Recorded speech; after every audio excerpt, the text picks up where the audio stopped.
माऊली रामकृष्ण हरी. पुढारी न्यूजच्या वारी पंढरीची या विशेष कार्यक्रमात तुम्हा सगळ्यांचं स्वागत. मी श्रद्धा. आषाढी वारी ही महाराष्ट्राची आध्यात्मिक आणि सांस्कृतिक परंपरा आहे. वारी म्हणजे भक्ती, परंपरा आणि समाज जागृतीचा संगम आहे. दरवर्षी याच वारीच्या निमित्तानं वारकरी आपल्या लाडक्या विठुरायाच्या भेटीसाठी पंढरपूरकडे निघतात. अगदी घरदार सोडून फक्त आपल्या लाडक्या विठुरायाला भेटण्यासाठी हे वारकरी अगदी आतुर असतात. आणि याच वारीचा, याच वारकऱ्यांचा प्रवास घेऊन आपल्या सगळ्यांचा लाडका पुढारी न्यूज घेऊन आलाय हा विशेष कार्यक्रम. चला तर मग सुरुवात करूयात वारी पंढरीची. जय हरी विठ्ठल, जय जय विठ्ठल, पांडुरंग विठ्ठल विठ्ठल, जय हरी विठ्ठल, जय जय विठ्ठल, पांडुरंग विठ्ठल विठ्ठल. अबीर गुलाल उधळित रंग, नाचती अभंग ऋषे भारंग, पंढरीचे आले अवघे जन, देखिला विठ्ठल आनंदे मन. संत सोपान काकांची पालखी मजल दरमजल करत पंढरपूरच्या दिशेने वाटचाल करते. आणि यावेळी संत सोपान काकांच्या पालखीचं सोलापूरच्या वाखरीमध्ये रिंगण सुद्धा पार पडलंय. यावेळी रिंगण सोहळा पाहण्यासाठी पंचक्रोशीतील नागरिकांची मोठी गर्दी पाहायला मिळाली आहे. टाळ मृदुंगांच्या गजरात संपूर्ण परिसर विठुमय झाल्याचं पाहायला मिळालं. संत सोपान काकांच्या पालखीचं रिंगण संपन्न झालेलं आहे आणि त्याचीच ही दृश्य. माऊली, पंढरपूरमध्ये पांडुरंगाच्या दर्शनासाठी वारकरी आणि भाविक मोठ्या प्रमाणामध्ये गर्दी करताना पाहायला मिळतात. यावेळी पदस्पर्श दर्शनासाठी भाविकांची मोठी गर्दी झाल्याचं दिसलं. पदस्पर्श दर्शनाची ही रांग गोपाळपूर पर्यंत पोहोचली आहे आणि मंदिरापासून जवळपास 5 किलोमीटर पर्यंत ही रांग पाहायला मिळते. आषाढी वारी काळामध्ये विठुरायाचं VIP दर्शन सध्या बंद आहे आणि त्यामुळे याचाच फायदा सामान्य नागरिकांना, सामान्य भाविकांना होताना पाहायला मिळतोय. यावेळी आढावा घेतलाय माऊली डांगे यांनी. पाहूयात. आषाढी यात्रेचा सोहळा अवघ्या 2 दिवसावर येऊन ठेपला असून पंढरपूरमध्ये आता आलोट गर्दी आपल्याला पाहायला मिळते. हेच मी आता सध्या गोपाळपूर येथील पत्रा शेडमध्ये पदस्पर्श दर्शनाची रांग आहे, तिथं उभा आहे. आपण एकंदरीत पाहिलं तर ऊन वारा पाऊस लागू नये म्हणून विठ्ठल मंदिर समितीच्या वतीने वॉटरप्रूफ मंडप आता या ठिकाणी टाकण्यात आलेला आहे. आपण बघितलं तर पदस्पर्श दर्शन रांगेमध्ये कोणत्याही प्रकारची घुसखोरी होऊ नये यासाठी मोठ्या प्रमाणात पोलीस बंदोबस्त सुद्धा तैनात करण्यात आलेला आपल्याला पाहायला मिळतोय. एकंदरीत आपण पाहिलं तर आज नवमी आहे आणि नवमीला जवळपास पंढरपूरमध्ये लाखोंच्या संख्येने भाविक दाखल झालेलं आपल्याला पाहायला मिळतंय. पदस्पर्श दर्शन रांगेमध्ये विठ्ठल रुक्मिणी मंदिर समितीच्या वतीने चहा, नाश्ता, पाणी असेल या ठिकाणी सध्या सुविधा करण्यात आली. आपण एकंदर बघितलं जागोजागी स्वयंसेवकाच्या वतीनं स्वच्छतासुद्धा मंदिर समितीच्या वतीनं करण्यात आली आहे. एकंदरीत आपण पाहिलं तर विठ्ठल रुक्मिणी मंदिराच्या येणाऱ्या आषाढी यात्रेच्या सोहळ्यासाठी आता प्रशासन सज्ज झालेलं आपल्याला पाहायला मिळतंय. आपण एकंदरीत पाहिलं तर पालकमंत्री जयकुमार गोरे असतील, जिल्हाधिकारी कुमार आशीर्वाद असतील यांनी आदेश काढल्यानंतर VIP दर्शनामुळे जो पदस्पर्श दर्शनाला वेळ लागत होता तो आता कुठेतरी कमी झालेला आपल्याला पाहायला मिळतोय. VIP दर्शन सुरू असताना जवळजवळ 20 ते 25 तास दर्शनाला लागत होते, परंतु VIP दर्शन बंद झाल्यामुळे पदस्पर्श दर्शन आता अवघ्या 10 ते 12 तासात होताना आपल्याला पाहायला मिळतंय. आज नवमी असल्यामुळे आज पंढरपूरमध्ये लाखोंच्या संख्येने गर्दी आपल्याला झालेली पाहायला मिळते. पदस्पर्श दर्शनाची रांग ही आता जवळपास 5 किलोमीटर गेलेली आपल्याला पाहायला मिळते. माऊली डांगे, पुढारी न्यूज, पंढरपूर. मंदिरापासून 5 किलोमीटर पर्यंत भाविकांच्या रांगा लागल्याचं पाहायला दिसतंय. पुढे जाऊयात. बातमी आहे पंढरपूरच्या विठोबाची. आषाढी वारीसाठी पालख्या आणि लाखो वारकरी विठ्ठलाच्या ओढीनं निघालेले आहेत आणि ज्या विठू माऊलींचं आकर्षण कोट्यावधी वारकऱ्यांना आहे त्या पांडुरंगाचं विलोभनीय रूप पाहून देहभान रपतं. त्याचं दर्शन घेताच मनाला अवर्णनीय आनंद आणि शांती सुद्धा मिळते. त्याचं कारण त्याचं गुपित विठ्ठल मूर्तीच्या घडणावळीमध्ये दडलेलं आहे. युगे 28 विटेवरी उभा असलेल्या या योगमुद्रेतील मूर्ती संदर्भात माहिती देत आहेत जागतिक कीर्तीचे मूर्ती अभ्यासक डॉक्टर देगलूरकर. 92 वर्षांचे डॉक्टर गोविंद बंडोपंत देगलूरकर पुण्यातील डेक्कन कॉलेजचे माजी कुलगुरू आहेत. त्यांच्याशी संवाद साधलाय आमचे प्रतिनिधी ज्ञानेश्वर चौतमल यांनी. पाहूयात. पांडुरंगाच्या मूर्तीबद्दल आज आपण जाणून घेणार आहोत. आपल्यासोबत ज्येष्ठ इतिहासकार, मूर्तिशास्त्रज्ञ डॉक्टर देगलूरकर सर आहेत. सर, जी पांडुरंगाची मूर्ती आपण सगळेजण पाहतो, लाखो वारकरी मनात भाव ठेवून पंढरपूरच्या या मंदिरात येतात. अगदी क्षणभर त्यांना दर्शन घडतं. पण त्याच मूर्तीबद्दल जर आज सविस्तर आपण बोलतोय तर नेमकी ही मूर्ती जी आहे पांडुरंगाची ती कोणत्या प्रकारातली आहे, काय आपल्याला अधिकपणे सांगता येईल? काय मूर्तीचे शास्त्रीय दृष्ट्या 4 प्रकार असतात: भोगमूर्ती, वीरमूर्ती, योगमूर्ती आणि अभिचारक मूर्ती. पण आज आपल्याला योगमूर्तीबद्दलच अधिक बोलायचं असल्यामुळं योगमूर्ती ही सामान्यतः कमी प्रमाणात आढळणारी असते आणि योगाकरता म्हणून तिची निर्मिती झालेली असते. आपल्याला विष्णूची योगमूर्ती मिळते, शिवाची योगमूर्ती मिळते. आता विष्णूचीच योगमूर्ती ज्याच्याकरता म्हणून वारकरी आटापिटा करतात, जीवाचं रान करतात, ती पंढरपूरला पाहायला मिळते. योगमूर्तीचं वैशिष्ट्य असं असतं की तुमच्या अवयवाची हालचाल न व्हायला पाहिजे. त्याचं एक कारण असं की मग तुम्ही हालचाल करताय तर ध्यान धारणं तुम्ही करत नाहीत असं होतं एक ह्याच्याने. आता मग असं पहा, विठ्ठलाची योगमूर्ती असं मी म्हणतो पांडुरंगाची, पंढरपूरची, त्याचं कारण असं की तो समचरण उभा आहे, पायाची हालचाल नाही. तो कटीवर हस्त ठेवून उभा आहे, म्हणजे हाताची हालचाल नाही. काय होतं, आपल्याकडे देवाच्या मूर्ती घडवताना वरद मूर्ती किंवा अभय मूर्ती अशा प्रकारच्या मूर्ती असतात. आता योगमूर्तीमध्ये हालचाल नाही ना, म्हणून मग ते कमरेवर हात ठेवून असलेला विठ्ठल आपल्याला दिसतो. जेव्हा आपण या मूर्तीबद्दल सांगत आहात, ही मूर्ती योग स्थानक आहे, तर त्यासोबतच अन्य काय वैशिष्ट्य, काय वेगळेपण तुम्हाला या संपूर्ण मूर्तीमध्ये दिसतं? आता असं आहे की विठ्ठलाच्या बद्दल काही विद्वानांनी आपली मतं प्रकट केली. कुणी त्याला पितांबरधारी म्हणतं, कुणी दिगंबर म्हणतं. पण माझ्या दृष्टीनं ती दिगंबर मूर्ती नाही. तशी वर्णनं अभंगातनं मिळतात आपल्याला, पण दोन्ही पायाच्या मधून अशा निऱ्या गेलेल्या आहेत धोत्राच्या किंवा पितांबराच्या, आणि त्या दिसतात आपल्याला स्पष्टपणे. तेव्हा तो पितांबरधारी आहे, दिगंबर नाही, हा एक भाग आपण लक्षात ठेवला पाहिजे. दुसरं असं की त्याच्या कानामध्ये मकरकुंडलं असली पाहिजेत. तिसरं, त्याच्या हातात काठी असत नाही. काय झालं, किंवा त्याच्या डोक्यावर शिंक असत नाही. ती जी विठ्ठलाच्या मूर्तीवर आपल्याला किरीट दिसतं, त्या किरीटाची ठेवण इसवी सनाच्या दुसऱ्यापासून आपल्याला दिसते, शतकापासून. तर ती अशी थोडी उभट अशी रचना असते त्याची. समोरच्या बाजूला काही नक्षे वगैरे असते.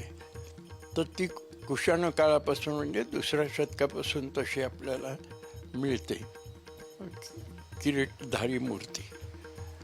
आता हे 2 व्यवच्छेदक लक्षणं आहेत ज्या बाबतीत आपण विचार करतोय. ते त्याच्या मानेवर किंवा किरीटाच्या खालच्या बाजूला जी पट्टी दिसते त्याला ती शिंक्याची पट्टी असं काही संतांच्या अभंगात वर्णन आलेलं आहे. पण ते मूर्तीशास्त्राच्या दृष्टीनं योग्य ठरत नाही. काही मंडळी त्याला हरिहर म्हणतात. आता काय होतं, हरिहराची मूर्ती म्हणजे ती सरळ उभी अशी 2 भागात आली पाहिजे. इथे काय झालं, किरीटाला काही लोकांनी पिंड समजले शिवाची, आणि मग बाकीचा भाग याला ते विष्णूचं रूप मानलं, त्यामुळे हरिहर असं. पण वारकरी पंथाचं तुम्ही तत्त्वज्ञानाचा विचार केला तर तसं त्यांचं म्हणणं गैर आहे असं नव्हे, कारण सगळ्या लोकांनी एकत्र यावं हा त्या काळाचा महत्त्वाचा विषय होता. कारण परकीय आक्रमणं आपल्यावर होत होती, तेव्हा समाज संघटित व्हायला पाहिजे, हा त्याच्या मागे एक दृष्टिकोन आहे. आणखी एक गोष्ट म्हणजे हात त्याच्या कमरेवर आहेत, ते आपण मग उल्लेख केला. तर डाव्या हातात शंख आहे, उजव्या हातात कमळ आहे. हे योगी लोकांच्या संबंधात आवश्यक रूप आहे. कारण शंख हे ज्ञानाचं प्रतीक आहे. तर योग्याला ज्ञान असलं पाहिजे आणि कमल हे पावित्र्याचं प्रतीक आहे. म्हणजे कमळ आणि शंख ह्या दोन गोष्टी योग साधना करणाऱ्याला प्रेरणा देतात. म्हणून विठ्ठलाच्या ते पांडुरंगाच्या मूर्तीबद्दलचं वर्णन आपल्याला ऐकता येणं हेही अधिक भाग्याचं आहे. व्हिडिओ जर्नलिस्ट निखिल करंदीकर मी ज्ञानेश्वर चौतमल, पुढारी न्यूज. पांडुरंगाच्या मूर्तीचं वर्णन आपण ऐकत होतो आणि माऊली, वारी नेत्यांची या आमच्या खास सेगमेंटमधून आम्ही आपल्याला दररोज एका नेत्याची वारी दाखवत असतो आणि यामध्ये आम्ही आपल्याला पंढरीच्या वारीशी त्यांचं असलेलं नातं आणि त्यांचे अनुभव आपल्यापर्यंत पोहोचवत असतो. आज आपण शरद पवारांच्या राष्ट्रवादीचे खासदार निलेश लंके यांची वारी नेमकी कशी असते या संदर्भात जाणून घेणार आहोत. पाहूया. राष्ट्रवादीचे शरद पवार गटाचे निलेश लंके आता सध्या आषाढी वारीच्या सोहळ्यामध्ये सामील झालेलं आपल्याला पाहायला मिळतंय. आपण एकंदरीत पाहिलं तर आज हजारो भाविकांना भोजन देताना काही मंडळी आपल्याला पाहायला मिळतात, परंतु राष्ट्रवादीचे खासदार आहेत. आज तुम्ही आषाढी वारीमध्ये भोजन देत आहे, कसं पाहताय काय? गेले 3 वर्षापासून आम्ही या ठिकाणी एक नाश्त्याची व्यवस्था, अन्नछत्र सुरू केलेलं आहे. ज्या भागामध्ये आम्ही हे सुरू केलं त्या भागातून 3 दिवसामध्ये जनरली दिंड्या सगळ्या पास होतात. त्यामुळं आमची यामागे एकच भूमिका आहे. आमच्या पांडुरंगाच्या भेटीला येणारा हा भाविक भक्त हा शेतकरी असतो, काबाड कष्ट करणारा असतो, भोळा भाबडा असतो आणि तो हजारो किलोमीटर चालत असतो. त्या भक्ताची कुठंतरी सेवा केली पाहिजे आणि त्यांच्यात पांडुरंग पाहिला पाहिजे. ह्या भावनेतून आम्ही या ठिकाणी एक अन्नछत्र चालवतो आणि निश्चित एका दिवसाला कमीत कमी 1 लाख लोकांना तरी अन्नदान होतं आणि असं 3 दिवस चालवतो आम्ही. तुम्ही स्वतः वडे वगैरे तळताना वाटताना दिसलात तुम्ही त्याच्यामध्ये, कसं वाटतं तुम्हाला? नाही, मी स्वतः दिसलो का म्हणजे काय वेगळं काही आहे का? मी कोण आहे यापेक्षा मी एक वारकरी आहे आणि पांडुरंगाचा भोळा भाबडा भक्त आहे. त्यामुळे इथे सेवा केली तर मी केली म्हणजे काय फरक पडतो का? इथं आमचा प्रत्येक माणूस त्याचं काय पदबिद असेल ते घरी ठेवून आलेला आहे. पण पाहिलं तर आषाढी वारीमध्ये सगळेच भक्तगण येतात, पण आपण एक खासदार आहात, एक भक्त म्हणून वारीमध्ये कसं पाहता तुम्ही? नाही, ज्यावेळेस मी वारीला येतो या लोकांची सेवा करण्यासाठी त्यावेळेस मी खासदार म्हणून येत नाही. त्यावेळेस मी एक वारकरी म्हणून तो सगळेच. त्यामुळं शेवट आपण पद, प्रतिष्ठा, सत्ता, संपत्ती हे क्षणिक असतं, पण त्यापेक्षा एक मनापासून कुठंतरी एक भावना असतात, त्या म्हणजे माझ्या वारकऱ्यांची सेवा केली पाहिजे. त्यामुळे पदापेक्षा या सगळ्या गोष्टी आमच्यासाठी या वारीला आल्यानंतर महत्त्वाच्या आहेत. किती वर्ष झालं वारी करता तुम्ही? वारी तर मी बऱ्याच वर्षापासून करतो, पण हे आमचं अन्नदानाचं कार्य 3 वर्षापासून चालू आहे. काय विठ्ठलाला मागणार? विठ्ठलाच्या दर्शनाला नाही गेलो मी. इकडंच आम्ही माणसात देव पाहिला, प्रत्येक आलेल्या भक्तात आम्ही विठ्ठल पाहिला. पण आता उद्याच्या वेळेस आमचं शेवट होईल त्यावेळेस निश्चित आम्ही विठ्ठलाच्या दर्शनाला जाणार आहे. ठीक आहे, आता एकादश असल्यामुळं गर्दीचं अनेक भक्त असल्यामुळं आलूट गर्दी असते. थोडं मंदिरात जाऊन तर काय दर्शन होणार नाही, कारण आम्ही मंदिरात जाऊन VIP दर्शनाच्या भानगडीत पडत नाही. शेवट कळसाचं दर्शन घेतलं काय आणि मंदिरातून घेतलं काय हे सुद्धा महत्त्वाचं असतं. त्यामुळे दर्शन केल्यानंतर पांडुरंगाला एकच मागणी करणार आहे सगळ्यात महत्त्वाची, ती म्हणजे माझ्या महाराष्ट्रातील शेतकरी हा सुखी झाला पाहिजे, समाधानी झाले पाहिजे. माझ्या महाराष्ट्रातील ही गोरगरीब जनता ही आनंदी झाली पाहिजे, बेरोजगारांना रोजगार मिळाला पाहिजे आणि त्याचबरोबरीने पांडुरंगाला ही सुद्धा प्रार्थना करणार आहे, दुर्जनांना सद्बुद्धी पण देव ही सुद्धा मी पांडुरंगाला प्रार्थना करणार आहे. आज तुम्ही या वारीच्या ह्याच्यामध्ये सगळेजणच कष्ट करतात, परंतु तुम्ही एक राजकीय वलय बाजूला ठेवून वारीमध्ये झाडलोट असणं, वडे तळणं आणि भक्तांची सेवा करणं कसं वाटतं? करावाच लागतोय. सगळ्यात महत्त्वाचं आहे ना, कुणीतरी गाडून घेतलं पाहिजे. तुम्ही उपदेश करण्यापेक्षा, आदेश करण्यापेक्षा तुम्ही स्वतः कार्य केलं पाहिजे. आणि तुम्हाला मी सांगितलं ना, आम्ही कोण आहे यापेक्षा आम्ही इथं वारकऱ्यांची सेवा करायला आलेलो आहे आणि आम्ही पण एक वारकरी आहे या भावनेतून आम्ही या ठिकाणी काम करतो. त्यामुळे आम्हाला कुठली लाज वाटत नाही. भजे काढायचं असो किंवा वडे काढायचं असो किंवा बिस्लरीचे बॉक्स व्हायचा असो किंवा झाडायचं असो किंवा अजून मग आता थोड्या वेळाने जर कढाया घासायची वेळ आली तरी आम्ही घासणार आहे. आपण पाहिलं तर माणसात देव शोधला पाहिजेत. मंदिरात जाऊन देव मिळत नाही, माणसामध्ये देव शोधला तर निश्चित देव भेटतो, अशी यांनी भावना व्यक्त केली आहे. माऊली डांगे, पुढारी न्यूज, पंढरपूर. मिसळून पाण्यात भक्तीचा रंग, पाण्याखाली साकारला विठूच्या संग. मंडळी, रत्नागिरीच्या देवरुख येथील रांगोळी कलाकार विकास रहाटे यांनी आषाढी एकादशी निमित्त पाण्याखाली श्री विठुरायाची रांगोळी साकारली आहे. जुनी पितळेची परात आणि नदीच्या पाण्यामध्ये रांगोळीचे रंग घेऊन 1 तासात त्यांनी ही रांगोळी साकारलेली आहे.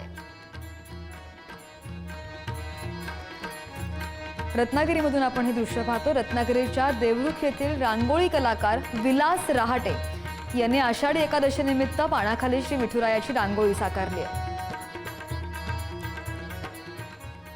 आणि आपण पाहतोय की उद्या शासकीय महापूजा सुद्धा होणार आहे आणि या सगळ्याचे अपडेट पुढारी न्यूज तुमच्यापर्यंत असंच पोहोचवत राहणार आहे. वारी पंढरीची या विशेष कार्यक्रमात इथेच थांबतोय. नमस्कार. जय हरी विठ्ठल जय जय विठ्ठल पांडुरंग विठ्ठल विठ्ठल जय हरी विठ्ठल जय जय विठ्ठल